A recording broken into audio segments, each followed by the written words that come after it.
All the things that gold has that make it money, Bitcoin has it. And you know what? Bitcoin has it even better. Bitcoin has all the stuff that gold has that makes it a good money even better, except for the fact that it doesn't exist. That's the thing. And then people say to me, well, what do you mean it doesn't exist? Who are you to say what exists? I'm a physical being. I can see what exists and what doesn't exist. Like, if you can't accept the fact that existence exists, there's nothing really to explain. It's not, there's nothing there.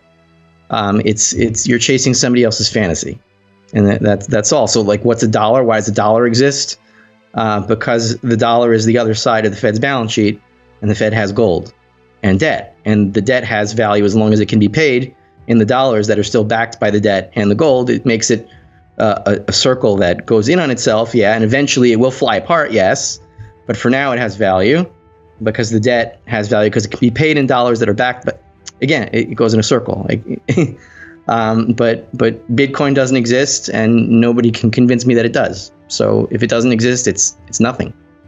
In today's episode, we cover gold's record highs, pointing to a new wave of inflation as the dollar's value declines, driving investors towards precious metals. This trend indicates a growing concern about inflation's impact on the economy, likely to persist as the dollar weakens. Banking system instability is becoming more evident, with UBS's difficulties after acquiring Credit Suisse highlighting the sector's fragility. The shifting expectations around interest rates, from multiple hikes to possibly none, reflect the uncertainty this instability brings. As the financial landscape changes, cryptocurrencies like Bitcoin are losing favor as safe havens due to their lack of tangible backing. This skepticism underscores the need for tangible resources like gold and silver and resilient networks to navigate the uncertain economic environment. Now we'll show you the best clips of the latest Rafi's interview, but first, kindly subscribe to the channel and turn on notifications so you do not miss out on our daily videos. Enjoy the episode.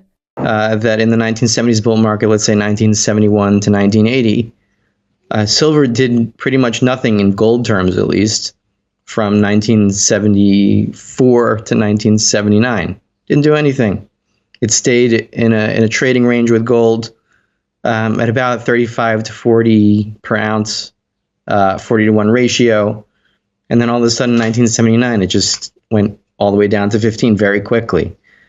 And since I come from the Austrian school, I always look for a human action element in these type of things. And I think the explanation is pretty simple. Like the silver is the public's money, and it doesn't have much to do with banks. Banks don't have much to do with silver. They have to do with gold. Which is why the gold price is really rising now, because it's the banks that are in trouble, and they're the ones that trade money and currencies. But when the public finally does wake up, what happens is they look at the gold price and, like, I can't afford that. How am I going to eat? So before you have a rush into any good and service, what Mises calls the crack up boom, or the flight to real goods, you have the public, at least the wise public, going into silver first, and they'll just buy it and return it to the public, because again, the silver was the public's money, and it's going to return to be the public's money. It's never going to be the bank's money. It's too bulky. It's good for the public, which is why 1873 was really the first crime of the first real crime of the monetary system. The gold standard enabled inflation, because prior to 1873, we were on a bimetallic standard. Even that wasn't great. What we should be on is two monies, two derivatives of money. You should have two separate currencies. One, let's say, is like a gold dollar, and the other is like a silver schmaler, whatever you want to call it. It doesn't matter. But if there's two separate derivatives for two separate monies, and then like dollars and cents, they would change every day depending on market forces, that would be the ideal system. It would have to be honest. So I do think that when the public does wake up and they realize that the dollar is collapsing, and they're trying to retain their savings, the wise people of the public will first go into silver with whatever they can afford. And then once that's gone, or once even silver is too expensive, then you start the real hyperinflationary process where people take whatever dollars they have and they just buy whatever they can get. So right before we see a hyperinflationary crash, we're going to see silver go to 15 to 1. And then around 15 to 1, that should, I know this is an extreme statement, but I don't see any other way out of it. Once we see 15 to 1, I think the dollar will either freeze at a gold ratio that backs the Fed's liabilities by 100%, or if there's no gold in Fort Knox, it'll die completely. And then we'll have to start over, which is scary, but also glorious in the fact that all the insanity that is built up will dissipate because nobody will have any need for it. Now, Rafi Farber highlights signs of instability in the banking system. Recent bank failures and the need for bailouts point to underlying fragility.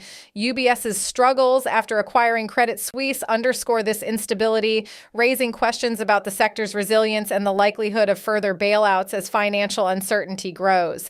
Now we'll show you the best clips of the latest Rafi's interview, but first, kindly subscribe to the channel and turn on notifications so you do not miss out on our daily videos. Enjoy the episode. They still have it on their balance sheet. Let's just assume. I haven't done any research. I'm just assuming that they have it. But I see a gold standard in a much more broader sense than just, can you go to the Fed and have them redeem it for you? Because that's that's generally what happens in like, let's say 19th century sort of banking crises where they have a suspension of specie payments, right? During a suspension of specie payments, where banks no longer provide you with gold and silver in return for your